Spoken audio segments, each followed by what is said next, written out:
السلام علیکم دوستو، وہ لاڈوں میں پلا بیٹا ماں کی بددعا کا شکار ہو کے دنیا کے لیے نمونہ عبرت بن گیا۔ بدبخت۔ گھپ اندھیرے اور جان لیوا خاموشی نے کمرے میں پراسراریت پھیلا رکھی تھی۔ اتنے گہرے اندھیرے میں جب ہاتھ کو ہاتھ سجائی نہ دے رہا ہو تو ایسے میں کمرے کے اندر موجود چیزوں کی ترتیب کا محض اندازہ ہی تعین کیا جا سکتا تھا۔ یہ خاموشی اور اندھیرا نہ جانے کب سے یہاں وارد تھا اور کب تک باقی رہتا۔ اگر اچانک ہلکی بلغمی کھانسی اور کھٹر پٹر کی آواز پیدا نہ ہوتی، چند لمحے بعد دیا سلائی کی رگڑ اور اس کے نتیجے میں پیدا ہونے والی روشنی نے خاموشی کے روشنی کے ساتھ اندھیرے کو بھی ایک لمحے میں تحلیل کر دیا تو کمرے کا منظر ابھر کے سامنے آ گیا۔ جلتی ہوئی دیا سلائی کے پیچھے موجود چہرہ کسی دائمی مریض کا تھا۔ چہرہ بھی کیا تھا، بس ہڈیوں پر چمڑا منڈا ہوا تھا، جبکہ رخساروں کی ابھری ہوئی ہڈیوں کے ساتھ آخری حد تک پچکے ہوئے گال اس نوجوان کو فرعون مصر رمیسی کی ممی کے مشابہ بنائے ہوئے تھے۔ اس کے چہرے پر موجود بڑی بڑی زرد آنکھوں کی وحشت بھری حرکت واحد چیز تھی جو اسے زندوں میں شمار کر رہی تھی، ورنہ مجموعی طور پہ اس کا چہرہ کئی روز پہلے مر چکے کسی انسان جیسا تھا۔ دیا سلائی کی نوک پر دھڑکتے ہوئے شعلے کی روشنی اس کے سائے کو عقبی دیوار پہ حرکت دے رہی تھی۔ کمرے میں ایسٹ انڈین کمپنی دور کے 2 سال خوردہ بیڈ اور سنگھار ڈولی کے علاوہ جو سب سے زیادہ قابل ذکر چیز تھی وہ فرش پہ بچھا ہوا قالین تھا۔ دھول سے اٹے ہوئے اس قالین کے نقش و نگار بے رحم وقت کے ہاتھوں مٹ چکے تھے، مگر جگہ جگہ موجود دھبے ایسے یادگار کے طور پہ ابھی موجود تھے جنہیں دیکھ کے اندازہ لگایا جا سکتا تھا کہ یہ قالین کبھی شاندار رہا ہوگا۔ اس سے اٹھتی ہوئی سیلن کی بدبو کسی نفیس انسان کے حواس معطل کرنے کے لیے کافی تھی۔ کمرے میں موجود ہر چیز سے شکستگی اور بوسیدگی جھلک رہی تھی، یہاں تک کہ تیر اور کڑیوں پر مشتمل چھت پر طرف سے رکوع میں جھکی ہوئی تھی اور کسی بھی لمحے سجدہ ریز ہو سکتی تھیں۔ اس محکوم لاش نما نوجوان نے اپنی استرخوانی انگلیوں میں جلتی ہوئی دیا سلائی تپائی پہ موجود موم بتی کو دکھائی تو کمرے میں موجود سامان مزید نمایاں ہوا۔ اس مشقت سے فارغ ہونے کے بعد اس نے چند گہرے سانس لیے، اس کی سانس لینے میں اناڑی پن تھا، جیسے وہ ابھی سانس لینا سیکھ رہا ہو۔ اس دوران اس کے گلے میں اٹکی ہوئی بلغم کی گھرگھراہٹ نمایاں رہی، باوجود کوشش کے وہ نہ تو باہر نکل رہی تھی نہ ہی حلق کے نیچے اترنے کا نام لے رہی تھی۔ کچھ دیر بعد اس کے چہرے پہ جھنجھلاہٹ کے آثار پیدا ہو گئے۔ اس نے یہ کام پھر کسی مناسب وقت کے لیے چھوڑا اور تکیے کے نیچے کچھ ٹٹولنے لگا۔ وہ ایک کاغذ کی پڑیا تھی، میٹلائز پنا اور چھوٹا سا اسٹروم نما پائپ تھا جو تکیے کے نیچے سے برآمد ہوا۔ اس نے کانپتے ہاتھوں سے پڑیا کھولی تو اس میں مٹیالے رنگ کا پاؤڈر تھا، جسے دیکھ کے اس کی مردہ سی آنکھوں میں زندگی کی چمک پیدا ہوئی۔ پڑیا کو احتیاط سے تپائی پہ رکھنے کے بعد اس نے پنے کو اپنی ران پہ رکھ کر اس کے سلوٹیں سیدھی کیں اور پھر اسے موم بتی کے شعلے کے اوپر کر دیا۔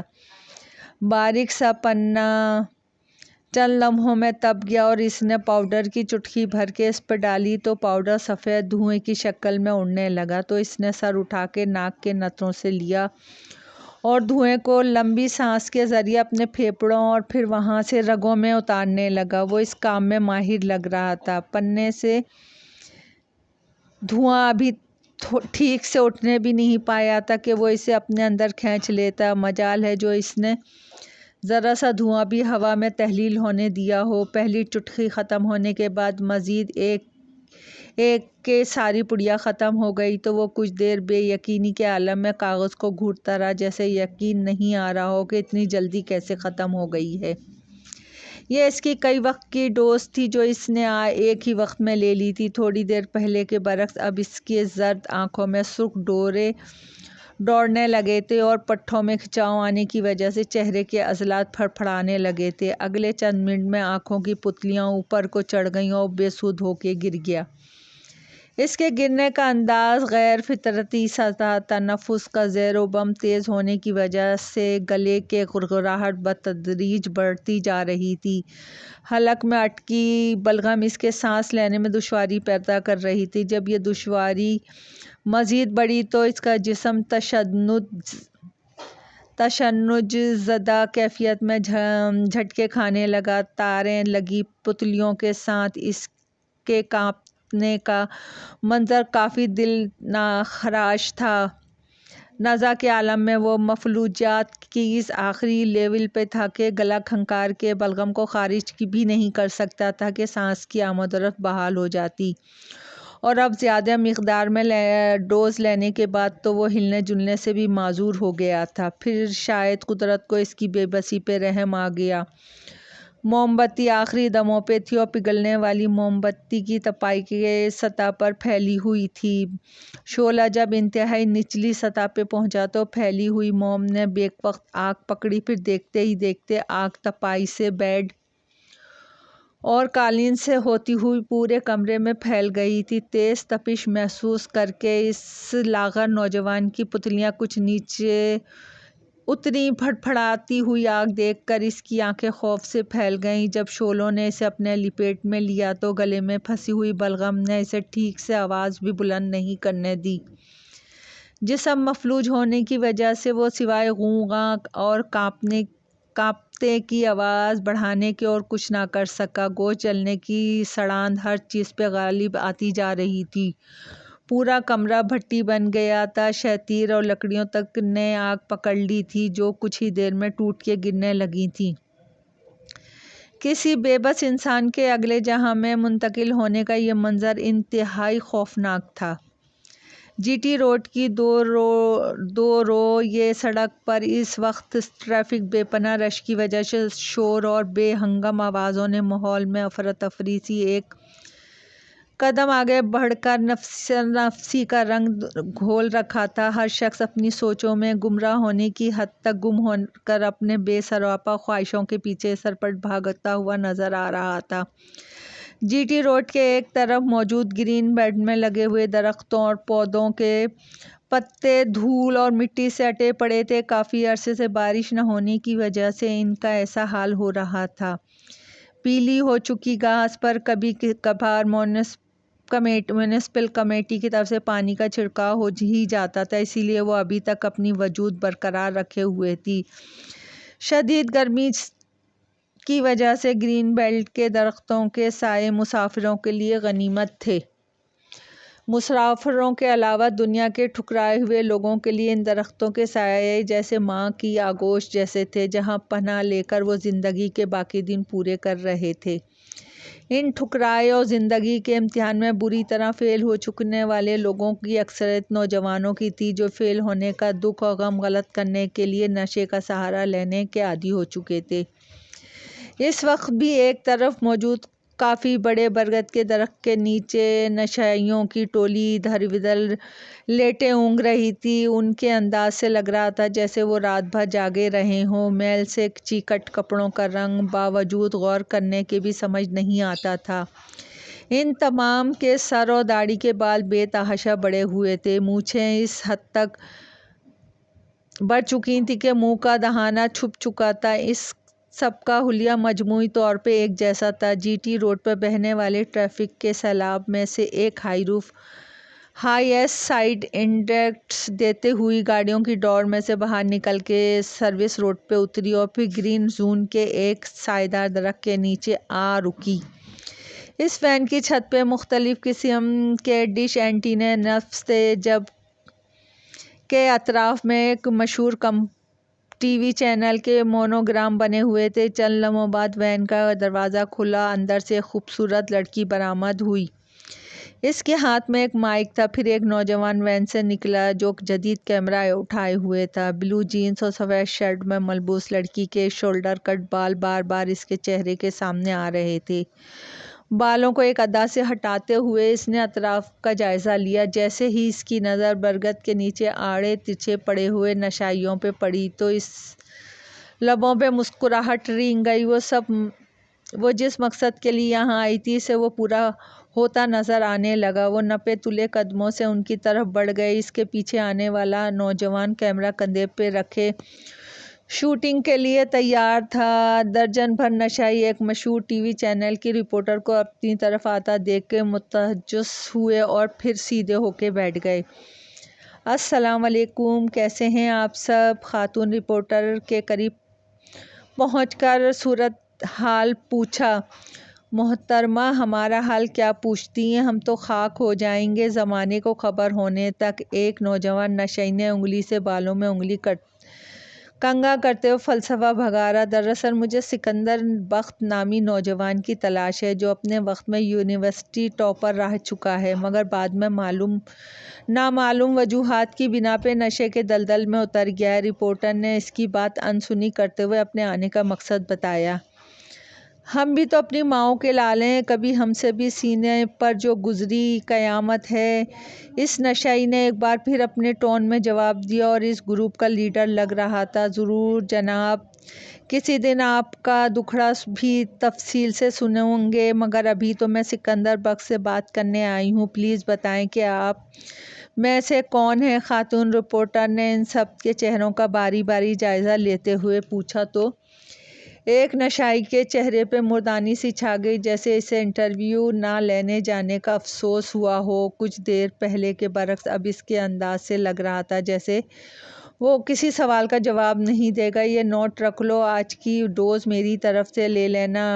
رپورٹر نے گھیس سیدھی انگلی سے نہ نکلتے دیکھا۔ ان کی دکھتی رگ پہ ہاتھ رکھا تو سب نشائی تڑپ اٹھے۔ ان سب کے ہاتھ بیک وقت نوٹ پکڑنے کے لیے آگے بڑھے مگر جیت لیڈر کے حصے میں آئی۔ وہ نوٹ پر کسی شکرے کی طرح جھپٹا۔ ہم خوبصورت ہونے کے ساتھ ساتھ سمجھدار بھی بہت ہو۔ نشئی نے اپنے سیاہ دانتوں کی نمائش کرتے ہوئے نوٹ کو نیفے میں اڑس لیا۔ نوٹ چھپانے کے انداز سے لگا جیسے اسے خطرہ ہو کہ کہیں لڑکی اپنا ارادہ بدل کے نوٹ واپس نہ مانگ لے۔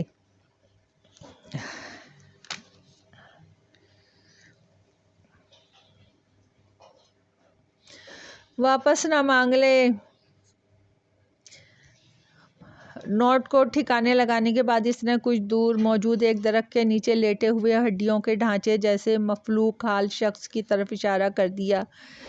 کیا تمہیں کنفرم ہے کہ وہی سکندر بخت ہے؟ رپورٹر لڑکی نے مشکوک لہجے میں پوچھا۔ جی میڈم، وہی بدبخت سکندر ہے جس کی بخت اسے دھتکار چکے ہیں، اس نے اٹھتے ہوئے فلسفی انداز میں کہا اور ایک طرف چل دیا۔ اس کا رخ گرین بیلٹ سے باہر کی طرف تھا۔ باقی ساتھی اسے گھیرے ہوئے تھے تاکہ اپنا حصہ وصول کر سکیں۔ لڑکی چند لمحے اقبال کے ان شاہینوں کو افسردگی سے جاتے ہوئے دیکھتی رہی اور پھر سر جھٹک کے اس درخت کی طرف بڑھ گئی جس کے نیچے سکندر بخت موجود تھا۔ اس دوران کیمرہ مین کیمرے کو آن کر کے اسے فوکس کر چکا تھا۔ محترم ناظرین، ایک بار پھر حاضر خدمت ہے۔ نفسا نفسی کا شکار ہو چکی اس دنیا میں ہمارے ارد گرد ایسے بے شمار کردار بکھرے ہوئے ہیں جو جانے انجانے میں کئی غلطیوں کا خمیازہ عذاب کی صورت میں بھگتنے کے ساتھ ساتھ مکافات عمل کی چکی میں پیس رہے ہیں۔ اگر ہم اپنے مصروف شیڈول میں سے چند لمحے نکال کے ان عبرت کے نمونوں پر غور کریں تو ہو سکتا ہے کہ ہم وہ غلطیاں کرنے سے بچ جائیں جن کی پکڑ میں آ کر یہ لوگ نشانِ عبرت بنے ہوئے ہیں۔ میں آج آپ کی ملاقات ایک ایسے نوجوان سے کروانے جا رہی ہوں جو چند سال پہلے ملک کی نامور یونیورسٹی کا ٹاپر رہ چکا ہے، سکندر بخت۔ ہمارے معاشرے کا ایک ایسا نوجوان جسے کامیاب تعلیمی سفر کے بعد آج ایک پرسکون زندگی گزار رہا ہونا چاہیے تھا مگر وہ زندگی کی حقیقی امتحان میں بری طرح فیل ہو گیا ہے۔ وہ ٹاپ سے نشے کے باٹم لیول تک کیسے پہنچا، آئیے اسی کی زبانی سنیں۔ نازنین، تمہیں باندھنے کے ساتھ چھوڑ دے قدموں سے سکندر تک جا پہنچی۔ وہ سر سے پاؤں تک میل کچیل میں اٹا ہوا دوسری طرف منہ کر کے پہلو کہ لیٹا کچھ سوچنے کے ساتھ ساتھ گھاس کے تنکے اکھیڑ رہا تھا۔ اس کا اسخوانی ہاتھ نشہ نہ ملنے کی وجہ سے دھیرے دھیرے کانپ رہا تھا۔ پاؤں جوتوں سے عاری تھے، اسی لیے ہڈیوں میں بنجر زمین کی طرح بڑی بڑی دراڑیں پڑی ہوئی تھیں۔ السلام علیکم سکندر بخش صاحب، آپ کیسے ہیں؟ ناظرین نے سلام لینے کے بعد مائک اس کی طرف بڑھایا۔ سکندر نے گردن گھما کے سرخ آنکھوں سے اسے گھورا مگر منہ سے کچھ نہ بولا۔ میں جانتی ہوں آپ پہلے سے بہت دکھی ہیں، پرانی باتیں کریدنے سے آپ کے زخم ہرے ہو جائیں گے، مگر میں چاہتی ہوں کہ آپ جو غلطی کر کے آسمان سے زمین پہ آ گرے ہیں، ہماری نوجوان نسل اس غلطی کو دہرانے سے بچ جائے۔ آپ کے تجربے سے اگر کسی کا بھلا ہو جائے گا تو یہ آپ کے لیے بھی صدقہ جاریہ ہو سکتا ہے۔ اس لیے میں آپ سے ریکویسٹ کرتی ہوں کہ آپ تفصیل سے بتائیں، آپ ایسی کون سی غلطی ہوئی ہے کہ آپ کو آج یہ دن دیکھنا پڑ رہا ہے؟ نازیہ نے ایک بار پھر مائک اپنے منہ کے قریب کر کے اپنا سوال دہرایا۔ اس دوران سکندر اٹھ کے بیٹھ چکا تھا، شاید وہ بھاگنے کے موڈ میں تھا، مگر ناظرین کے انتہائی معقول الفاظ نے اس کے پاؤں جکڑ لیے۔ چند لمحے پہلے وہ غصیلے انداز میں بھی دھیما پن آ گیا۔ بات کرنے پہ اس کی طبیعت مائل ہوئی تو سب سے پہلے اس کی سرخ آنکھیں ڈبڈبا گئیں۔ کچھ دیر خلا کو گھورنے اور الفاظ کو ترتیب دینے کے بعد اس نے بلغمی لہجے میں بات کرنی شروع کی تو منہ سے نکلنے والے الفاظ کرداروں کا عکس بن کے اس کے آنسوؤں میں تھرتھرانے لگے۔ اس کی زندگی خواب و خیال کی حد تک پرسکون تھی۔ سوائے والد کی کمی کے گھر میں دو ہی افراد تھے، ایک وہ اور دوسری اس کی ذمہ دار ماں، دمہ زدہ ماں۔ اس کے والد فیاض صاحب کافی عرصے پہلے فوت ہو چکے تھے۔ سرکاری آفیسر ہونے کی وجہ سے گریجویٹی اور پینشن نے انہیں کسی معاشی فکر کے چنگل میں پھنسنے نہیں دیا تھا۔ شوہر کے وفات کے بعد رضیہ بیگم بھی سینئر سائنس ٹیچر کی حیثیت سے ریٹائر ہو چکی تھیں، اس لیے راوی چین ہی چین لکھ رہا تھا۔ فیاض صاحب کی وفات کے بعد رضیہ بیگم نے ماں کے ساتھ ساتھ شفیق باپ کا بھی کردار نبھایا۔ سکندر بخش نے بھی اپنی ماں کی تربیت کا حق ادا کر دیا۔ یونیورسٹی ٹاپ کرنے پر ایک شاندار تقریب میں اسے گولڈ میڈل پہنایا گیا، مگر اس نے اپنی کامیابی کا سہرا ماں کے سر باندھتے ہوئے میڈل ماں کے گلے میں ڈلوا دیا تو ہال دیر تک تالیوں سے گونجتا رہا۔ جب اسٹیج سیکرٹری نے رضیہ بیگم سے کچھ کہنے کی درخواست کی تو جذبات کی شدت سے ان کی آنکھیں روند گئیں۔ وہ صرف اتنا کہہ سکا کہ میری دعا ہے کہ ہر ماں کو سکندر جیسی اولاد ملے۔ بیٹا، نوکری تو تمہیں رزلٹ اناؤنس ہونے سے پہلے ہی مل گئی ہے، اب تم جلدی سے شادی کے لیے مان جاؤ تاکہ میں سونے آنگن میں کچھ بہاروں کا سامان ہو سکے اور میں بھی اپنے فرض سے فارغ ہو جاؤں۔ رضیہ نے ایک دن اسے گھیر ہی لیا۔ وہ ہمیشہ پڑھائی کا بہانہ کر کے جان چھڑا لیتا تھا، اب تو اس کے پاس کوئی بہانہ بھی نہیں تھا۔ ماں جی، وہ رزلٹ والے دن میں نے آپ کو منیبہ سے ملوایا تھا، وہ کیسی لگی آپ کو؟ سکندر نے شرماتے ہوئے پوچھا تو رضیہ بیگم کے چہرے پہ ایک رنگ آ کے گزر گیا۔ وہ تو اپنی بھتیجے کے لیے سوچی بیٹھی تھی، مگر بیٹے نے تو ماں کی خواہش پوچھنا بنا سیدھا اپنی پسند کے لیے رائے مانگ لی۔ بیٹا، وہ تو کسی اونچے گھر کی لگتی ہے، کیا وہ ہمارے سادے سے ماحول میں ایڈجسٹ کر سکے گی؟ ماں نے ہمیشہ کی طرح اس کی پسند کو فوقیت دی۔ ماں جی، اس کا دعویٰ ہے کہ وہ جھوپڑی میں بھی میرے ساتھ گزارا کر لے گی، یہ تو پھر اتنا بڑا گھر ہے، اس نے پرجوش لہجے میں کہا اور لاڈ سے ماں کی گود میں سر رکھ دیا۔ رضیہ بیگم اس کے انداز سے ہی سمجھ گئیں کہ بات دور تک چلی گئی ہے، مگر اس کے لاڈ بھر انداز پر ایک ماں ہزار جان سے صدقے واری ہو گئی۔ چٹ منگنی پٹ بیاہ والی بات ہوئی اور منیبہ دلہن کے روپ میں ان کے آنگن میں اتر آئی۔ رات 2 بجے جب وہ حجرہ عروسی میں داخل ہوا تو دلہن کا موڈ سخت آف تھا۔ کیا میں جان سکتی ہوں کہ پچھلے 3 گھنٹوں سے تم اپنی رشتہ دار خواتین کے سپرد کر کے کہاں غائب ہو گئے تھے؟ اس طرح انتظار کی سولی پہ لٹکنا مجھے قطعاً پسند نہیں ہے، سمجھے تم؟ منیبہ نے دلہن کے روپ کا لحاظ کیے بغیر کھری کھری سنا ڈالی۔ بڑے گھر کی نازوں سے پلی ہوئی، اس لیے لگی لپٹی بات کرنے کی عادی ہی نہیں تھی۔ سوری یار، میں امی کے ساتھ داتا دربار پہ منت کے نفل پڑھنے اور نیاز بانٹنے گیا تھا۔ امی نے منت مان رکھی تھی۔ اس نے مسکراتے ہوئے اسے رام کرنا چاہا اور محبت کا اس کا ہاتھ تھام لیا۔ تو پھر جا کے سو بھی اپنی ماں کے ساتھ ہی لو، منیبا نے اس کا ہاتھ جھٹکتے ہوئے تنتناتے ہوئے کہا اور تکیہ اٹھا کے صوفے پہ جا لیٹی۔ سکندر حیرت سے دیکھتا رہ گیا۔ چھوئی موئی سی منیبا کا یہ روپ اس کے لیے نیا تھا۔ وہ دونوں یونیورسٹی سے پہلے سال ہی سے ایک دوسرے کی چاہت کے اسیر ہو گئے تھے۔ ارمانوں بھری زندگی کی پہلی رات میں بدمزگی پیدا ہو گئی تھی۔ اسے کچھ سمجھ نہیں آ رہی تھی وہ کیا کرے۔ بالآخر اس نے اپنی محبت کو منانے کے لیے جھکنا ہی بہتر سمجھا اور یہی بلا مشروط جھکنا ہی اس کی بربادی کا پیش خیمہ بن گیا۔ سوری یار، آئندہ میں تمہاری اجازت کے بغیر سانس بھی نہیں لوں گا، جس نے ہارتے ہوئے جواری کی طرح کہا تو منیبا کی گردن احساس تفخر سے مزید اکڑ گئی۔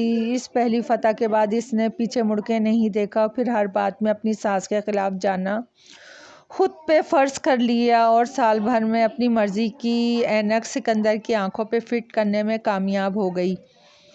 چغلیوں کی اس اینک سے سکندر کو وہی کچھ نظر آتا جو اس کی بیوی اسے دکھانا چاہتی تھی۔ چھٹی والے دن سکندر دیر تک سوتا تھا، مگر آج سویرے سویرے ہی شور کی آواز سن کر اس کی آنکھ کھل گئی۔ پہلے تو اسے سمجھ نہیں آئی کہ گھر میں ایسا شور ہے، مگر جیسے ہی اس کا شعور بیدار ہوا تو منیبا کی تیز آواز سے اسے اندازہ ہو گیا کہ آج پھر ساس بہو کے درمیان محاذ گرم ہے۔ وہ آنکھیں ملتا ہوا کمرے سے باہر آیا۔ آوازیں کچن کی طرف سے آ رہی تھیں۔ اسی لمحے منیبا کی والدہ دل زور چیخ سنائی دی۔ اگلے ہی لمحے وہ کچن سے دوڑتی ہوئی باہر آئی۔ تکلیف کی شدت سے وہ دوہری ہو رہی تھی۔ کیا ہوا؟ سکندر نے گھبرا کے پوچھا۔ وہ اس اچانک افسانہ سے گھبرا گیا۔ منیبا نے منہ سے کچھ کہنے کے بجائے اپنا بازو آگے کر دیا جو بری طرح جلا ہوا تھا۔ ایسا لگ رہا تھا جیسے چمٹا گرم کر کے بازو پہ لگایا گیا ہو۔ بازو دکھانے کے ساتھ اس نے آنسو بھری آنکھوں سے کچن کی طرف انگلی بھی اٹھا دی۔ سکندر غصے سے کانپتا ہوا کچن کی طرف بڑھ گیا۔ رضیہ بیگم سہمی ہوئی چولہے کے قریب کھڑی تھیں۔ چولہے پہ چائے کی کتیلی موجود تھی جس کی نلکی سے بھاپ نکل رہی تھی۔ اگر آپ ہم سے اتنی ہی تنگ ہیں تو صاف کہہ دیں کیوں نہیں دیتی؟ میں منیبا کو لے کے یہاں سے چلا جاتا ہوں، پھر آپ کرتی رہیں راج اس خالی گھر پر، اس نے پھنکارتے ہوئے کہا۔ غصے کی شدت سے اس کے نتنے بری طرح پچک پھول رہے تھے۔ یہ پہلا موقع تھا جب وہ ماں سے براہ راست اس انداز میں مخاطب ہوا تھا۔ بیٹا وہ غلط بیانی کر رہی ہے، مجھے رات بھر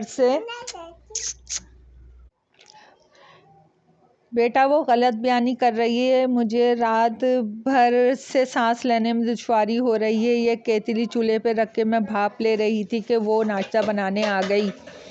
میں نے صرف 5 منٹ مانگے، مگر وہ بضد تھی کہ پہلے وہ ناشتہ۔ اس بیچاری نے ناشتہ بنانا چاہا اور آپ نے چمٹا گرم کر کے اسے جلا دیا۔ آپ کیسی ماں ہیں؟ اس نے ماں کو بات پوری کرنے کا موقع دیے بغیر ہی بات اچک لی۔ نہیں بیٹا، مجھے تمہاری قسم، بس ماں بہت ہوگی، اب آپ کو قسمیں اٹھانے کی کوئی ضرورت نہیں ہے، سنبھالیں اپنا گھر، ہم جا رہے ہیں۔ اس نے ایک بار پھر اپنی ماں کی بات پوری ہونے سے پہلے اپنا فیصلہ سنا دیا۔ غصے کی شدت سے شیلف پہ موجود چولہے کو ہاتھ مار کے گرایا اور دروازے کی طرف بڑھ گیا۔ بھاپ اٹھتی کیتلی تو شیلف پہ ہی لڑک گئی، جبکہ نیچے گرے ہوئے چولہے کے عقب میں لگے ہوئے گیس کا پائپ نکل گیا۔ چولہے کے نپل سے نکلنے والے پائپ نے برنل سے ڈائریکٹ آگ پکڑ لی۔ سلنڈر بھرا ہونے کی وجہ سے پریشر فل تھا، جس کی وجہ سے آگ لگے پائپ کا سر کسی زخمی سانپ کی طرح دائیں بائیں لہرانے لگا۔ لامحالہ رضیہ بیگم بھی اس کی زرد میں آ گئیں۔ ابھی سکندر اپنے کمرے کے دروازے ہی میں تھا کہ جب اس کی ماں کی چیخیں آسمان کو خبریں لانے لگیں۔ اس کے تو وہم و گمان میں بھی نہیں تھا کہ ایسا کچھ ہو سکتا ہے۔ وہ بدحواسی کے عالم میں واپس کچن کی طرف بھاگا۔ ماں کو شعلوں میں لپٹا ہوا دیکھ کر اس کے ہاتھ پاؤں پھول گئے۔ خوف سے اس کی آنکھیں پھٹنے کے قریب پہنچ گئیں۔ سلنڈر کا والو بند کرنے کے بعد وہ پلکیں جھپکانے میں کمل لایا اور آگ کا گولا بنی ماں پہ ڈال کر اسے بجھائی، مگر تب تک بہت دیر ہو چکی تھی۔ دمے کی مریضہ رضیہ بیگم آخری دموں پہ تھیں۔ ماں کو ایسی حالت میں دیکھ کے وہ مصیبتوں کے پہاڑ نیچے سے تو نکل گیا مگر اب سب کچھ بے معنی ہو رہا تھا۔ المیہ کی جنم لینے کے بعد عقیدت و فرط جذبات سے ماں کے ماتھے اور ہاتھوں پہ بوسے کی بوچھاڑ فضول مشق سے سوا کچھ نہیں تھا۔ ہچکیاں بننے کی وجہ سے وہ ٹھیک سے بول بھی نہیں پا رہا تھا، منہ سے الفاظ ٹکڑوں کی صورت میں نکل رہے تھے۔ ماں معاف کر دو، اس نے ایک بار پھر ماتھا چومتے ہوئے ہاتھ جوڑ کے التجا کی تو رضیہ بیگم نے کراتے ہوئے نفرت سے اس کی طرف دیکھا۔ میں ہمیشہ سہاگنوں کو دعا دیا کرتی تھی کہ اللہ انہیں میرے سکندر جیسا بیٹا دے، پر میں غلط تھی۔ اللہ کسی دشمن کو بھی تم جیسا بیٹا نہ دے۔ جس آگ میں تم نے مجھے جلایا ہے خود بھی اسی آگ میں جلو گے۔ اس نے پھولی ہوئی سانسوں کے درمیان میں کئی دفعہ بار وقفے کیا، شاید وہ یہ بدعا دینے کے لیے زندہ تھیں۔ بات پوری کرتے ہی ان کی گردن ڈھلک گئی تو بدبخت سکندر کی چیخوں نے پورے محلے کو اکٹھا کر لیا۔ مبینہ نے لوگوں کو یہ کہہ کے مطمئن کر دیا کہ اس کی ساس کچن میں چائے بنا رہی تھی۔ آگ بھڑکنے کی وجہ سے زرد میں آ گئی، سکندر پہ بار بار غشی کے دورے پڑ رہے تھے۔ غشی کے بعد جیسے ہی ہوش میں آتا پھر سے دھاڑے مارنے لگتا۔ صبر کرو سکندر، اللہ کی یہی مرضی تھی۔ مبینہ نے اسے دلاسا دیا تو وہ دھاڑے مارتا ہوا ایک دم چپ ہوا اور چونک کے اس کی طرف دیکھنے لگا، رو رو کر۔ تو مبینہ کی آنکھیں بھی سرخ ہو رہی تھیں۔ اب پتہ نہیں وہ اپنے بازوؤں کی تکلیف سے رو رہی تھی یا ساس کا ماتم کر رہی تھی۔ میری طرف سے تم فارغ ہو، دفع ہو جاؤ میری آنکھوں کے سامنے سے، ورنہ ابھی گلا دبا دوں گا، اس نے دھاڑتے ہوئے کہا تو مبینہ کو حیرت کا اتنا شدید جھٹکا لگا جیسے اس کا ہاتھ بجلی کے ننگے تاروں کو چھو گیا ہو۔ میرا کیا قصور ہے؟ وہ منمنائی، میں کہہ رہا ہوں نکلو یہاں سے ورنہ جان لے لوں گا تمہاری۔ سکندر نے اس کی بات سننا بھی گوارا نہیں کیا، اسے دھکے دیتے ہوئے بیرونی گیٹ کی طرف دھکیل دیا۔ محلے والوں نے سمجھانے کی کوشش کی مگر اس کا انداز اتنا جارحانہ تھا کہ کسی کی پیش رفت نہ چلی۔ مبینہ کو بھی اپنی خیریت اسی میں نظر آئی کہ وہ وہاں سے چلی جائے۔ اب مجھے سوتے جاگتے ہر طرف آگ نظر آتی ہے، جتنی دیر نشے میں دھت رہتا ہوں کچھ سکون رہتا ہے مگر وہی عذاب۔ مجھے 100% یقین ہے کہ میری ماں کی بددعا مجھے لگ گئی ہے اور میری موت بھی آگ میں جل کر ہی ہوگی۔ سکندر نے آنسو پونچھتے ہوئے اپنی کہانی مکمل کی۔ ہر روز نئی سے نئی کہانیاں اکٹھے کرنے والی نازنین جس پر معمولی واقعات اثر نہیں کرتے تھے، اس کی آنکھوں سے آنسوؤں کے قطرے قطار کی صورت میں نکل رہے تھے۔